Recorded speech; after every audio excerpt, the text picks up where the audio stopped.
Que l'amour de Dieu, la grâce de Jésus et la communion du Saint-Esprit soient avec nous tous. Nous sommes réjouis parce qu'on sait que tout ce qui se fait par les témoignages, par les cantiques, on sait que, comme dira Jean, que la grâce à laquelle nous sommes attachés est véritable. Et Jean dira, nous sommes dans son Fils, c'est lui qui est le Dieu véritable.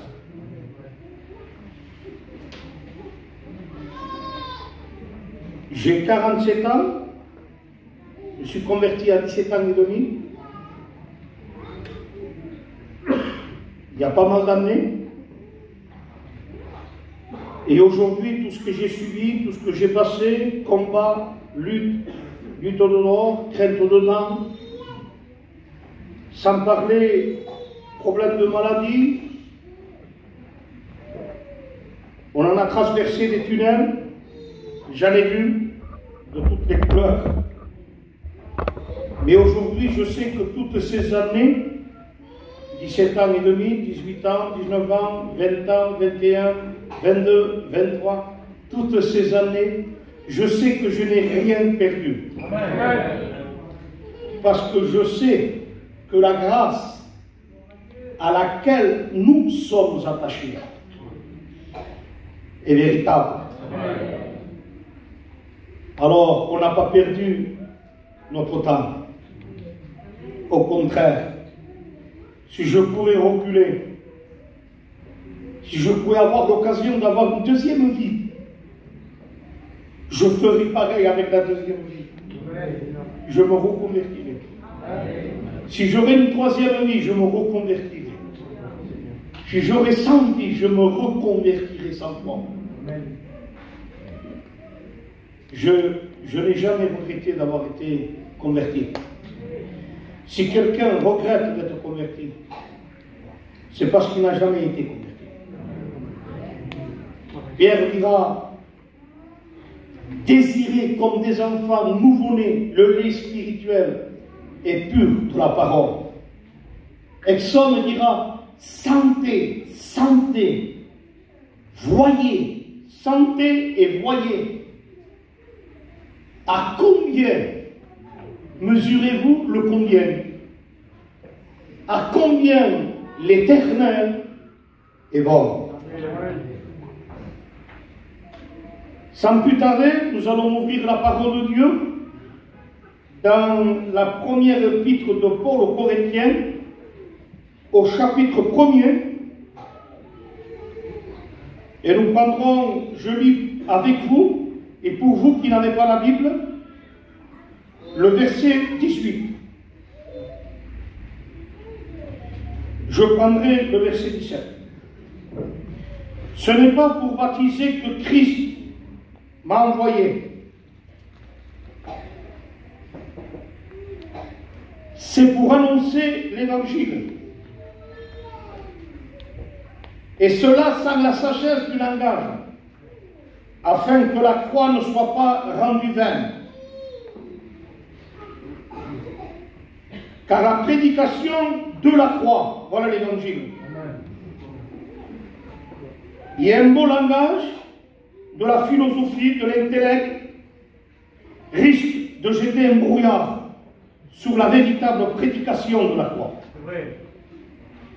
Alors nous, on veut secouer, nous débarrasser de tout ce qui peut être décor, vernis. Nous voulons tout simplement dire ce qui est écrit. Prêcher la croix, avec la grâce que Dieu nous fait, avec notre petitesse, la prêcher, la dispenser droitement. Car la prédication de la croix est une folie pour ceux qui périssent. Mais pour nous qui sommes sauvés, elle est une puissance de Dieu. Amen. Aussi est-il écrit, je détruirai la sagesse des sages Pourquoi? Je rendrai nulle l'intelligence des intelligents. Pourquoi? Parce que la sagesse et avec l'intelligence, l'homme par lui-même n'a pas réussi à connaître Dieu. Et la sagesse de l'homme, l'intelligence de l'homme, justement, permet à l'homme de compliquer. Et avec ça, il ne se convertit pas. J'ajouterai ce texte, je reprends la lecture.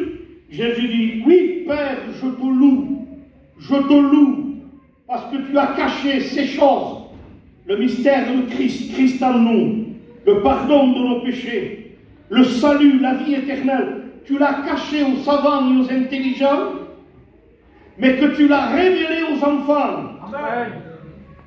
C'est par révélation que ces choses nous ont été données. Et ce soir, je ne ferai pas appel à ton intelligence. Ne calcule pas. Amen. Ne viens pas avec de la mathématique. Ne viens pas avec ton diplôme. Laisse tout ça de côté.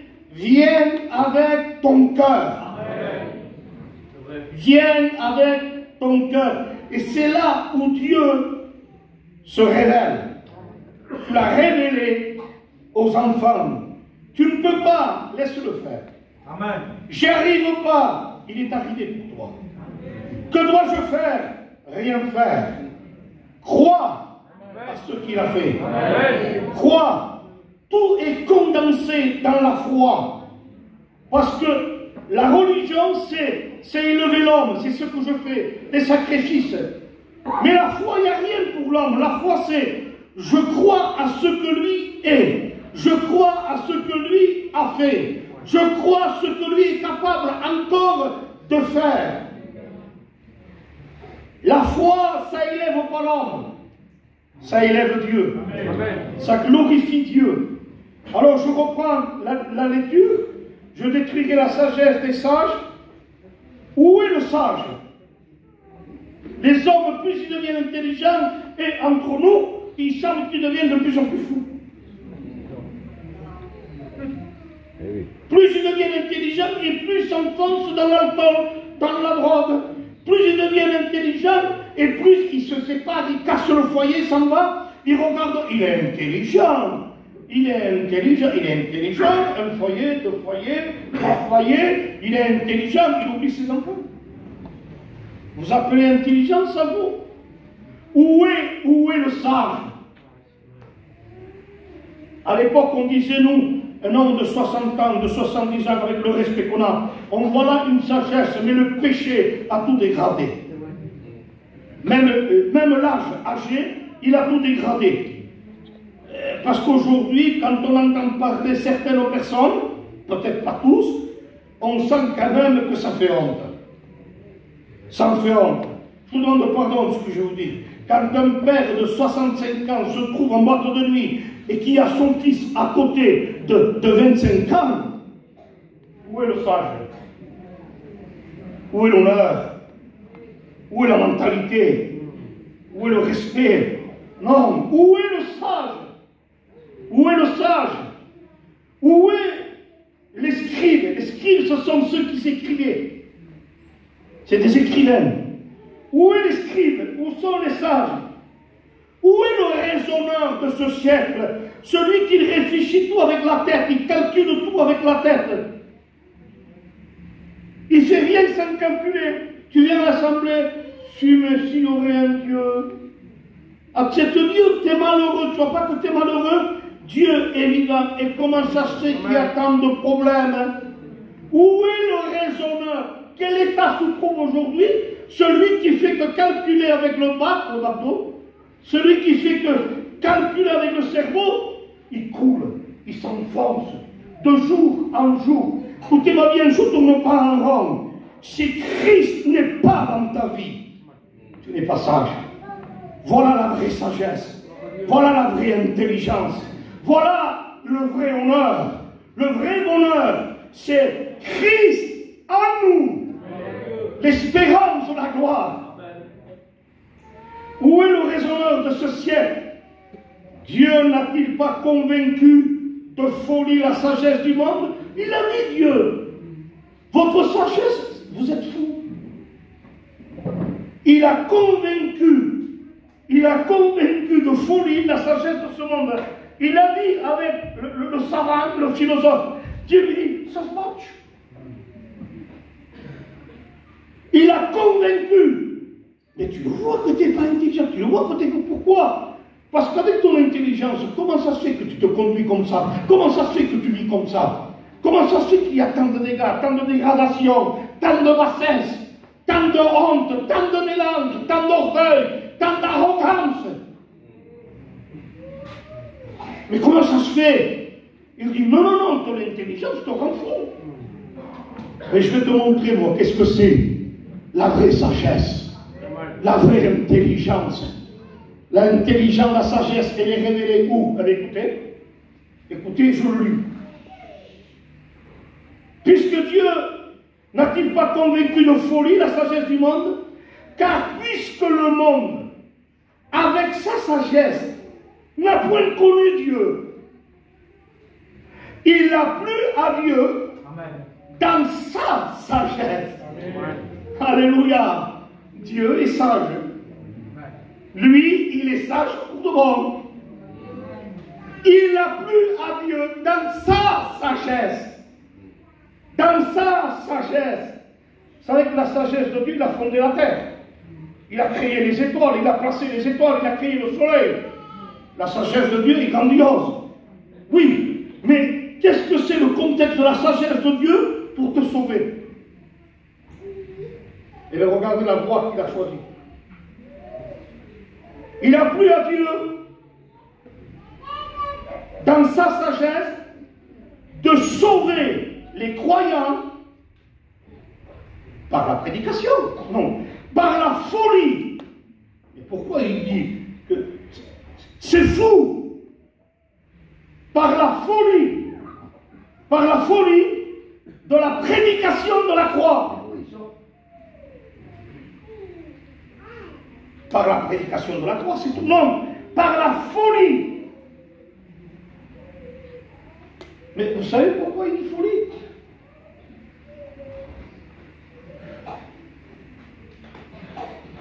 Si quelqu'un donne son fils pour des ennemis, qu'il fait tuer son fils pour ses ennemis, qu'est-ce qu'on dira?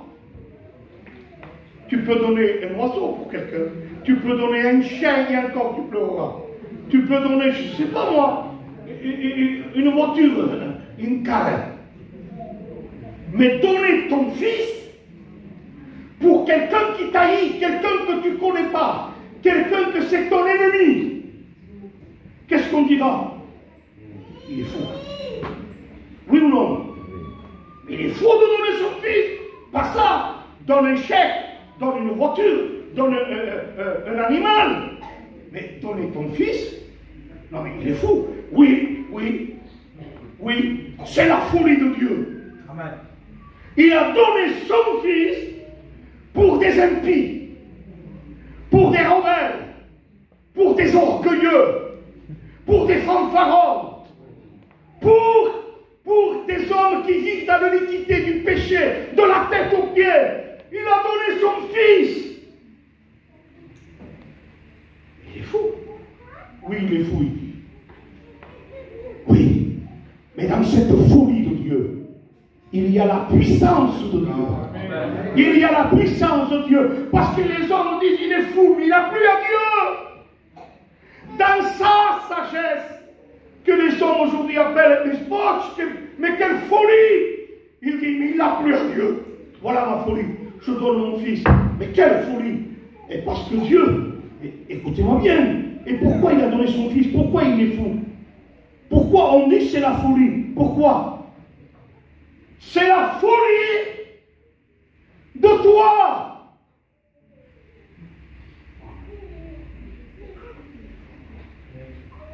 Il a la folie de toi. Il t'aime. Alléluia. Amen. Pécheur, rebelle, orgueilleux, méchant, fanfaron, hautain, ingrat. La folie de Dieu, elle est pour toi. Il t'a aimé tel que tu es, mais il t'a trop aimé qu'il ne peut pas te laisser comme tu es. Je l'aime, la folie de Dieu. J'aime la folie de la croix. Parce qu'il n'était pas obligé de donner son fils à la croix crucifié entre ciel et terre. Un homme qui n'a jamais péché, un homme qui n'a jamais connu le péché. Et le voilà crucifié entre ciel et terre. C'est l'amour de Dieu pour toi. Il a donné son fils parce que son fils, il fallait qu'il paye, qu'il satisfait la justice de Dieu. Le coupable doit payer. Le coupable, voilà comment on parle la justice de Dieu. Le coupable, il faut qu'il paye. Mais le coupable, c'est qui? C'est Jésus ou toi? Le coupable, c'est toi. Alors Dieu, pour pas que toi tu payes par la perdition de l'enfer, alors sa justice, il dit, il faut que l'innocent paye pour le coupable. Et lui, pour toi, parce que c'est toi le meurtrier.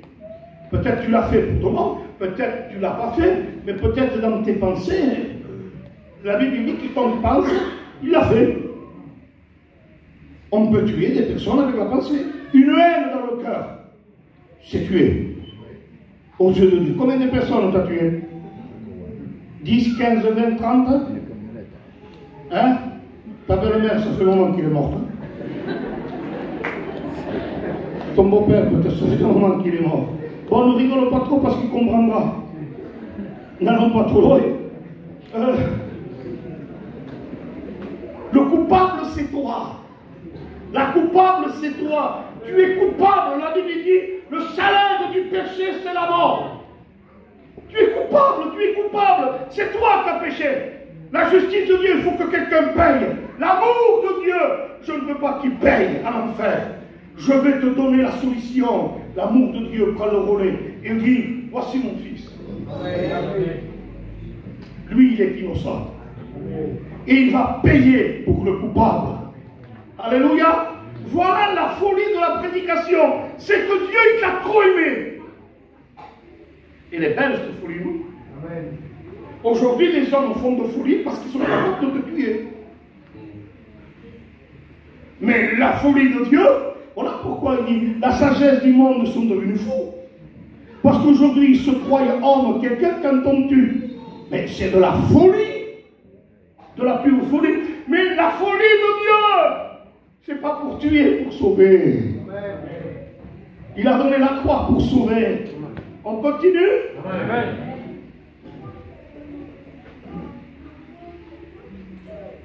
Les Juifs demandent des miracles.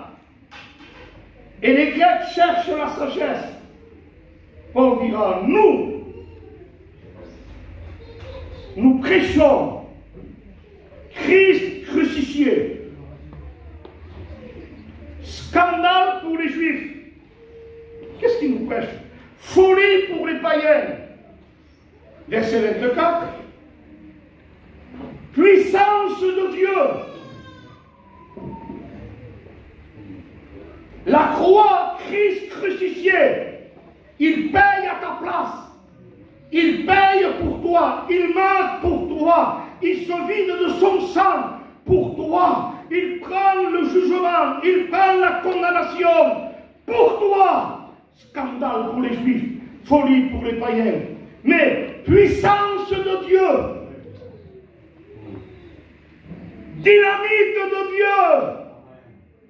Pour ceux qui sont appelés tant juifs que grecs, que figurants, que Montonero, Ricatou, la paillade, la prédication de la croix doit résonner dans nos quartiers, dans nos cités. Et c'était le message central de l'apôtre Saint Paul. Il dit, nous prêchons Christ crucifié, mais puissance de Dieu. Puissance de Dieu pour t'arracher des griffes du diable. Puissance de Dieu pour te sortir de l'alcool, pour te sortir de la drogue. Puissance de Dieu pour t'arracher la haine et te mettre l'amour. Puissance de Dieu pour t'enlever le goût des boîtes de nuit, de l'alcool, de la drogue et te donner le goût d'adorer Dieu, de mettre des cantiques, de louer Dieu, d'exalter Dieu.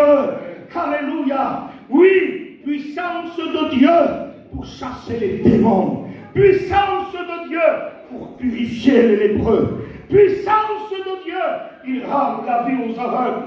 Il fait entendre les sourds. Il fait parler les muets. Oui, je déclare haut et fort l'évangile de la croix, l'évangile du sang. C'est la puissance de Dieu pour te sauver. Pour te sauver. Alléluia. Alors on y va? Amen. Amen. Amen. On est bien sur le terrain de la croix, sur la mort et la résurrection. Alors laisse-moi te dire qu'il n'y a pas un péché, un lien, un vice, un démon qui peut résister ce soir devant le message de la croix.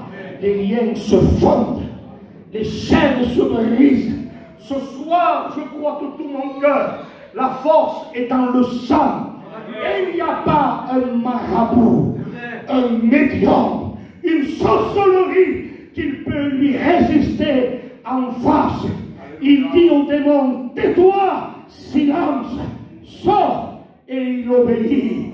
Il dit au vent et à la tempête, tais-toi, silence, et comme un chien dressé, boum, tout fait silence devant lui.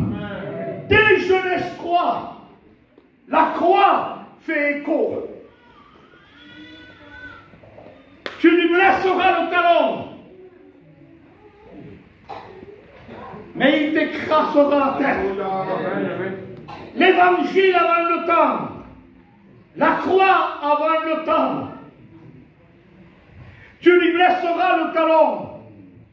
Ça veut dire un petit peu quand même, il a réussi à le toucher à Jésus, non? Eh bien oui, il a blessé le talon. Faux. Jamais le serpent a mordu le pied de Jésus et qu'il lui a injecté son venin. Jésus, depuis qu'il est né, jusqu'à 33 ans, il n'a jamais menti. Il n'a jamais péché. Il n'a jamais convoité. Il n'y a eu aucune révolte. L'Épître aux Hébreux, il dira,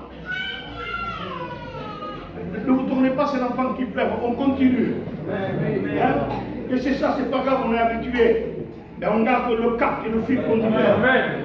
Hein? Il nous convenait, dira l'Épître aux Hébreux, d'avoir un souverain sacrificateur comme lui, saint, innocent, pur, éloigné des pécheurs, plus élevé que les cieux. La Bible me dit de Jésus qu'il est mon avocat.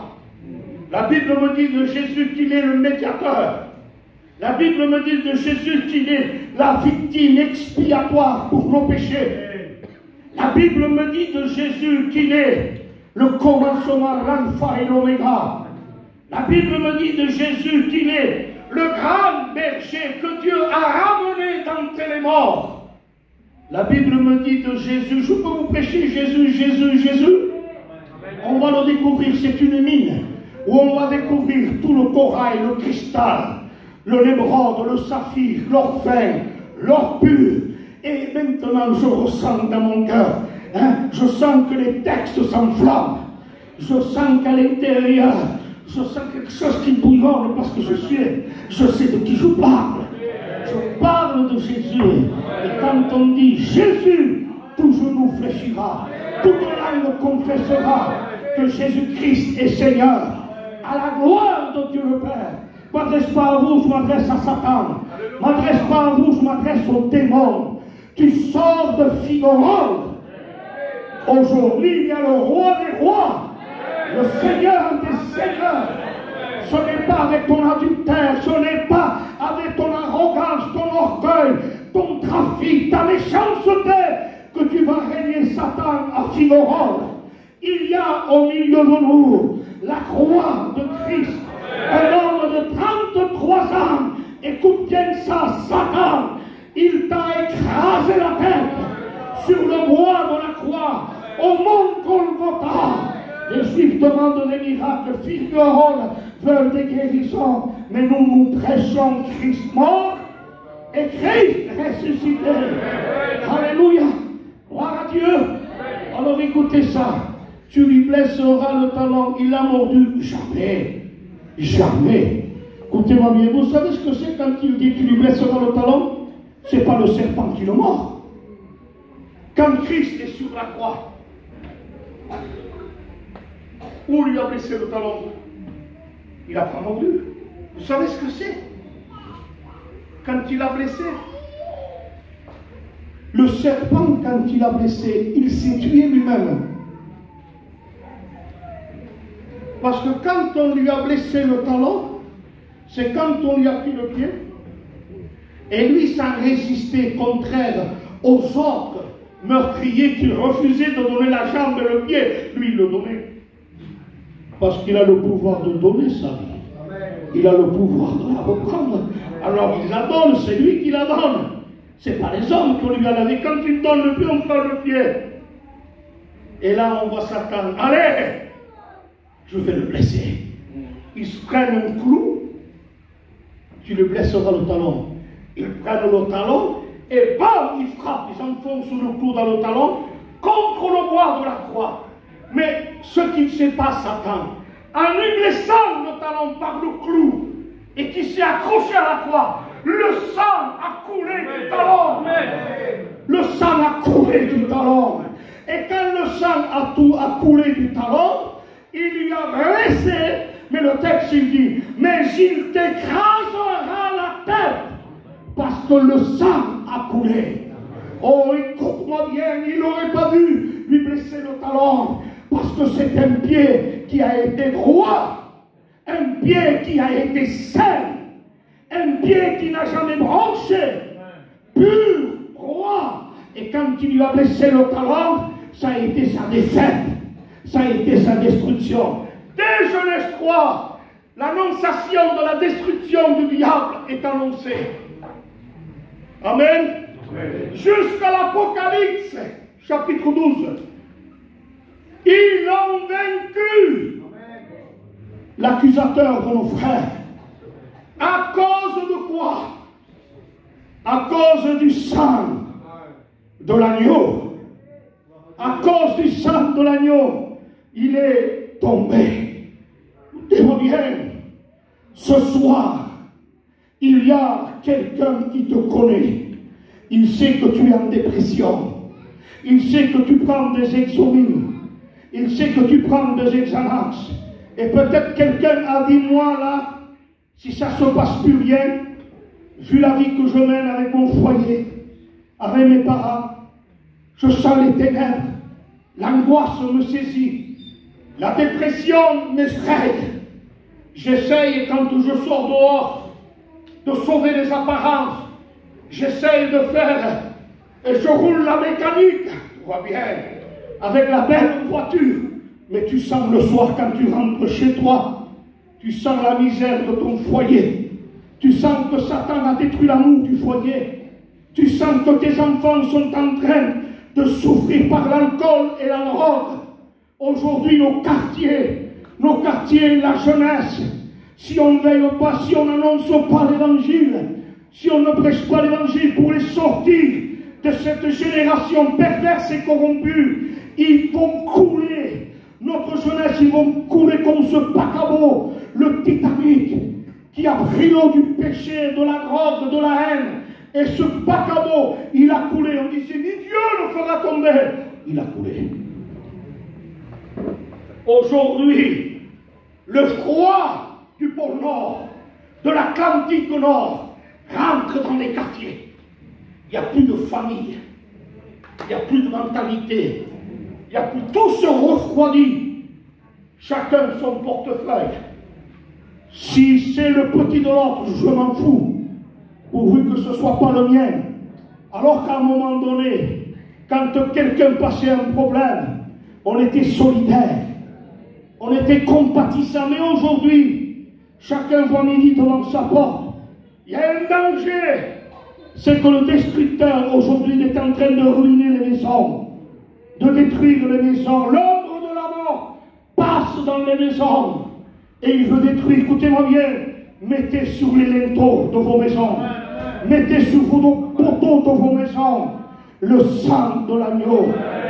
Église de Dieu, ne soyez pas trop contents pour un bon local, si ça reste qu'un bon local. Il faut que le corps de Christ, il faut que chaque membre du corps de Christ s'élève dans l'intercession. Somme figurant, somme figurant. Il faut rentrer dans le jeûne et la prière, parce que cette espèce de démon ne sort pas avec des belles prédications, des beaux cantiques. Il sort, il dit, par le jeûne et la prière. Il faut que le toxicomane soit délivré. Il faut que l'alcoolique soit délivré. Il faut que le dépressif soit guéri. On veut voir la gloire de Dieu. Et pour voir la gloire de Dieu, regardez à lui. Il n'avait ni éclat, ni beauté pour attirer nos regards. Cependant, son aspect n'avait rien pour nous plaire.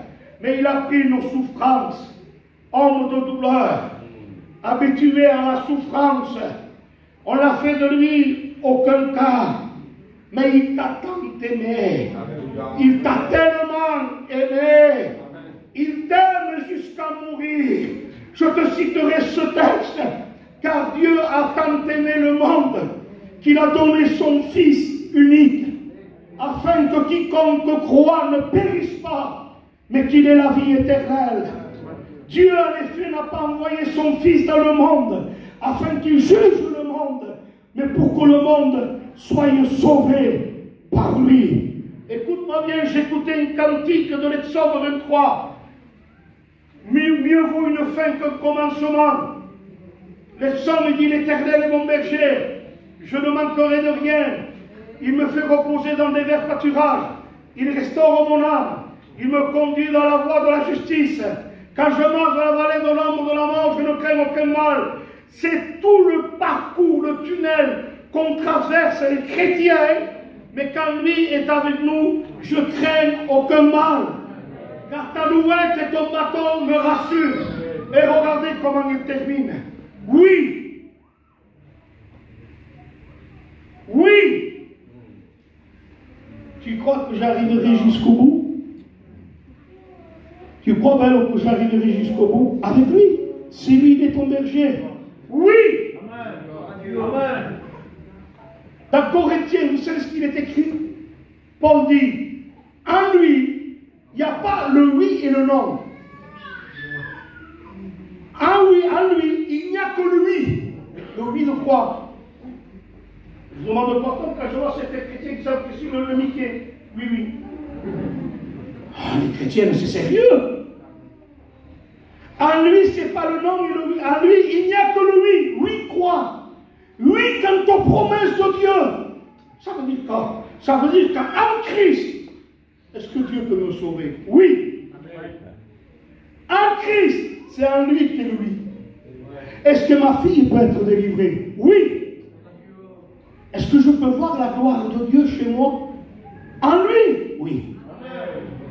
Est-ce que ce toxicomane, que ça fait 30 ans de drogue, et qu'il est dans la cocaïne, à l'héroïne, et qu'il ne peut pas s'en sortir, est-ce qu'il peut se convertir? En lui, il y a le oui. Oui. Tu crois que moi je peux changer? Je ne peux pas l'imaginer, toi, tout. Je ne peux pas l'imaginer. C'est qui est en lui, il y a le oui. Oui. Moi, je ne peux pas. Mais tout est possible à celui qui croit. Tout est possible à Dieu. Alors, en lui, il y a le oui. Est-ce que je peux m'en sortir? Oui. Est-ce que je me relèverai? Oui. Amen. Est-ce que je peux reprendre comme avant? Oui. Amen. Est-ce que je peux me reconvertir? Oui. Alléluia. Pourquoi? Pourquoi oui? Pourquoi oui? Écoutez. Isaïe 59. Non. Amen. Non. Non, la main de l'Éternel. Non, la main de l'Éternel, que j'aime ce nom. Non, la main de l'Éternel. Excusez-moi, vous prenez cachet ce soir. Non, la main de l'Éternel n'est pas trop courte. Alléluia. Non! Ne dis pas, je ne pourrai pas, il n'arrivera pas, il ne pense pas à moi, il m'a oublié. Regarde la misère, comment je ferai? Et quoi il faudrait faire si je vais à l'assemblée? Non, tais-toi. La main de l'Éternel, la droite triomphante, sa sainte droite, elle n'est pas courte. Mais pourquoi elle n'est pas courte? Il est aux cieux, le ciel est mon trône, dit Isaïe, et la terre est mon marchepied. De son trône, il peut m'atteindre? Oui. Et Dieu dit, la main de l'Éternel n'est pas courte. Mais qui c'est la main de l'Éternel? Qui c'est la droite de l'Éternel? Comment il s'appelle? Qui s'est assis à la droite de Dieu? Jésus. Et Jésus, il a quitté le trône pour venir habiter sur la terre des hommes. Non, le bras de l'Éternel n'est pas trop court pour te bénir, n'est pas trop court pour te relever, n'est pas trop court pour te sauver, ni son oreille, alléluia, ni son oreille, trop dur pour nous entendre. Mais ce sont nos péchés, ton péché, qui mettent une séparation entre toi et Dieu. Où est la solution? Si le bras de l'Éternel n'est pas court, si son oreille n'est pas dure, mais mon péché, il met une séparation entre moi et Dieu, où est la solution? Il nous a donné son Fils. La repentance, le sang de Jésus purifie de tout péché. Alléluia. Si ce soir tu dis, pardon, je me reprends. Pardon, je ne mérite rien. Pardon, j'en ai tout fait. Et que tu jettes le petit bouquet de l'hysope dans la bassine du côté transpercé de Christ. Et que tu jettes ta foi sur la croix, sur le sang de Jésus. Tu peux te réconcilier, tu peux te relever. Alléluia. Alors non, la main de l'Éternel n'est pas courte, mais écoute-moi bien. On retombe à l'exode. Mais oui, tu arriveras jusqu'au bout. Il y a un chrétien là, j'ouvre une parenthèse, qui a trop de problèmes. Tu n'es pas le seul. Il y a un chrétien qui dit, je ne vais pas faire le prophète. Vous imaginez, je fais le prophète là, je ressens quelqu'un hier qui n'a pas dormi. Sur 200 personnes, il y en a 4 ou 5 qui n'ont pas dormi. On ne va pas jouer à ça. Moi je prêche l'évangile, c'est tout. Et quand Dieu me révèle quelque chose, mais je le dis. Je le dis. Alors, écoutez-moi bien. Si l'Éternel est mon berger, oui, le bonheur et la grâce m'accompagneront. Voilà ton compagnon de voyage dans ton désert, dans ton épreuve, dans ta souffrance. Voilà qui c'est ton compagnon, ton vrai compagnon. Oui, le bonheur et la grâce m'accompagneront. Mais pourquoi le bonheur et la grâce? Pourquoi le bonheur et la grâce? Qu'est-ce qu'il y a? Parce que quand j'ai reçu la grâce, c'est le pardon. J'ai le bonheur du pardon. J'ai le bonheur. Oui, mais des fois je trébuche, des fois je glisse. Des fois je pêche par négligence ou des fois je pêche. Alors qu'est-ce qui se passe? Je perds le bonheur, je perds la joie, je m'attriste. Oui, il y a la grâce et le bonheur. La grâce, il m'accompagne. Qu'est-ce que tu dis? Tu te repens? Oui, pardon. La grâce, il dit, c'est une source de salut. Alléluia. La grâce me relève. La grâce me pardonne. Je retrouve le bonheur. Le bonheur ne peut pas me quitter parce que j'ai la grâce avec moi. Quand je tombe, la grâce, elle me relève. Quand je tombe, je perds le bonheur. Mais la grâce me relève. Le pardon ne peut pas me quitter. Le bonheur ne peut pas me quitter. La joie ne peut pas me quitter. Il dit, annonce-moi l'allégresse et la joie, et les os que tu as brisés se réjouiront. Tu peux passer l'épreuve que tu veux toi, le brisement que tu veux toi. Quand lui, il s'élève, quand lui, il se lève pour t'annoncer l'allégresse, pour t'annoncer la joie. Alors oui, le bonheur et la grâce m'accompagneront. On n'est pas des chrétiens 3 fois par semaine. Hein? m'accompagneront tous les jours de ma vie. Et regardez quelle sûreté, hein? Regardez quelle conviction. Hein? Et j'habiterai. Il déclare sa conviction. Je ne tomberai pas. Tant que j'ai la grâce et le bonheur, je ne tomberai pas. Et j'habiterai dans la maison de l'Éternel. Combien de temps? 20 ans, 30 ans, non. Jusqu'à la fin de mes jours. Maintenant, si tu remplaces le bonheur par l'Église et que tu remplaces la grâce par un pasteur, oui, le malheur te conduira dans le monde.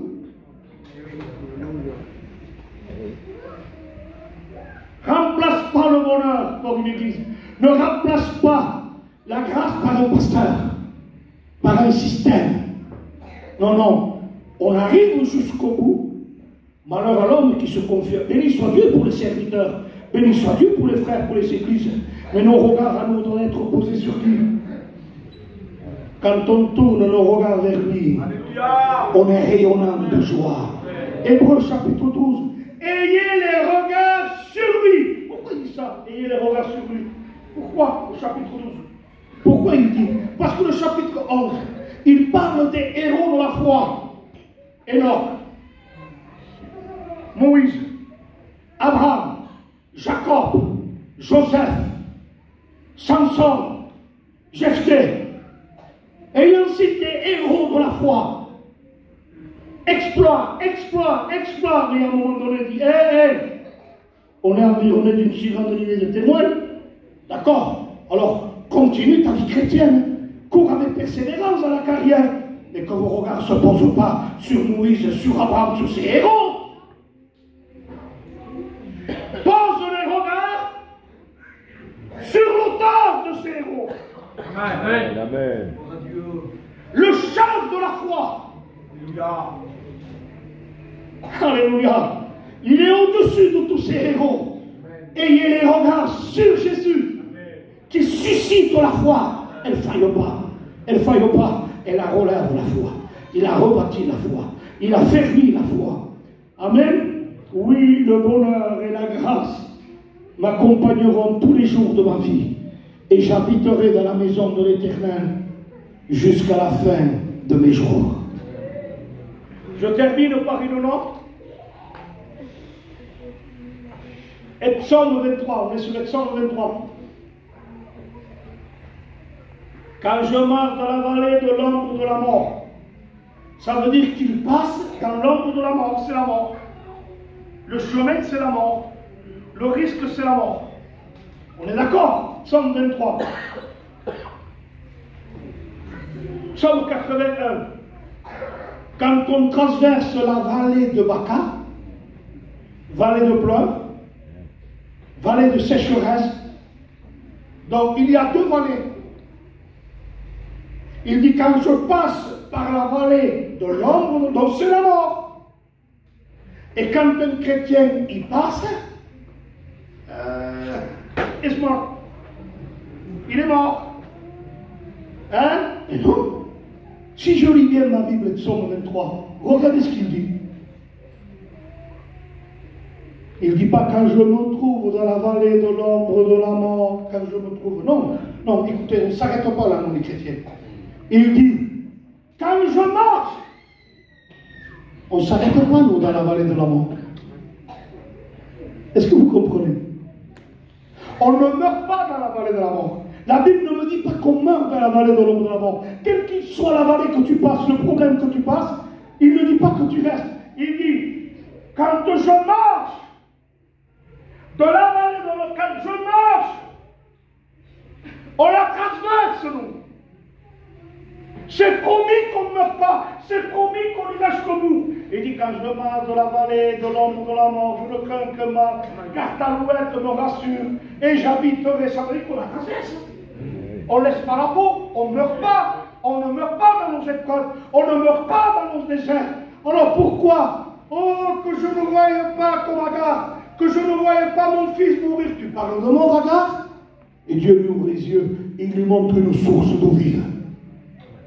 Tu parles de mort, il y a une source. Amen. Tu parles de désespoir, il y a de l'espoir. Amen. Tu parles d'échec, et il y a de l'espérance. Agar.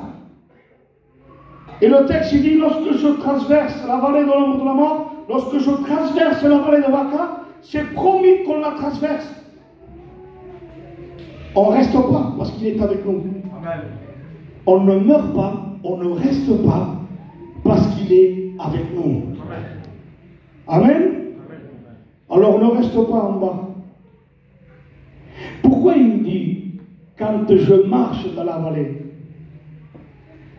Parce que Psaume, il dit, c'est pendant quoi que les forces se renouvellent? Alors si on marche dans l'épreuve, les forces se renouvellent. T'arrêtes pas. T'arrêtes pas. Tu veux retrouver des forces? Marche, même pendant ton désert, même pendant ton épreuve. Marche, les forces vont se renouveler. Amen. Amen. Et quand on n'a plus de force, ça arrive parfois, j'ai plus la force de marcher. Comment je fais maintenant? C'est pendant la marche que les forces se renouvellent. Alors il faut marcher. Mais moi, je n'ai pas de force pour me renouveler. Qu'est-ce que je fais? Dieu prend le relais. Isaïe 40. L'Éternel donne de la force à celui qui est fatigué. Alléluia. Tu n'as pas d'excuse. Tu marches, tu te renouvelles. Tu ne marches pas, je suis perdu. Non. Il te la donne, la force. Et vous savez ce qu'il dit le texte? Il boit vos torrents et il relève la tête. Que Dieu vous bénisse. On chante un cantique.